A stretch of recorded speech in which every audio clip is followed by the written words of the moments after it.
चिपळूण गोंधळीवाडीतील श्री असलेश्वर पालखीचं शिमग्यातील आगमन म्हणजे खरोखरच एक परमोच्च आनंदाचा क्षण असतो।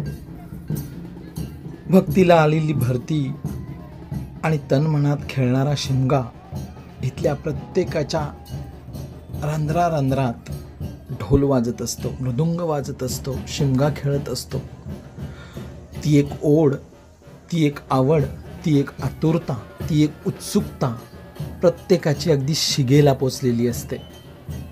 आणि इथला प्रत्येक गोंधळीकर या शिमग्यात रममाण होऊन या असलेश्वराच्या भक्तीत लीन होऊन स्वतःला उधळून देत असतो, स्वतःला असलेश्वराच्या चरणाशी, ग्रामदेवतेच्या चरणाशी अर्पण करत असतो। हा सोहळा खरोखरच नेत्रदीपक असतो। वर्णन करायला शब्द नसतात, कारण हा सोहळा प्रत्येकाच्या मनामनातून बाहेर उचंबळून आलेला असतो। जणू भक्तिमय किनाऱ्याला भेटायला आलेली ती प्रत्येकाच्या मनातली एक लहरच म्हणा ना।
सजलेल्या आया बहिणी, माय माऊल्या आणि त्यांच्या मनात उचंबळून आलेली भक्ती, त्या भक्तीच्या माध्यमातून साजरा होणारा हा सोहळा खरोखरच पाहण्यासारखा असतो।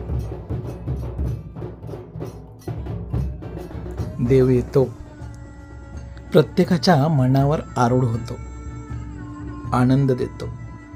वर्षभरातल्या ज्या काही समस्या असतात, जे काही टेन्शन्स असतात, त्यांना फाटा देत हा आनंद एक नवचैतन्य निर्माण करतो, एक नवीन ऊर्जा भरतो।